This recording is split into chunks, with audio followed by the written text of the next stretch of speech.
శివారాధన అనగానే అందరికీ ఫస్ట్ గుర్తొచ్చేది శివునికి అత్యంత ఇష్టమైనటువంటి బిల్వ పత్రాలు.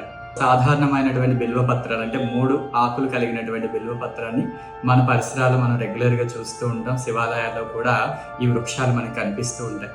అయితే వీటితో పాటుగా మనకి ఎంతో విశిష్టమైనటువంటి ఏక బిల్వం. సో చూడండి, ఇక్కడ ఒకే బిల్వంలో 3 ఆకులు కలిసినట్టుగా, అంటే మనకి జనరల్గా కనిపించేటువంటి వాటిలో 3 ఆకులు వేరువేరుగా కనిపిస్తాయి.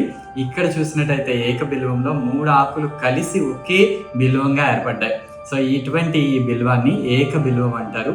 ఈ ఏక బిల్వం అనేది శివుడికి అత్యంత ఇష్టమైనది, చాలా విశిష్టమైనటువంటి బిల్వ పత్రం ఈ యొక్క ఏక బిల్వం. మనకి చాలా రేరుగా కనిపిస్తూ ఉంటాయన్నమాట ఈ బిల్వ పత్రాలు.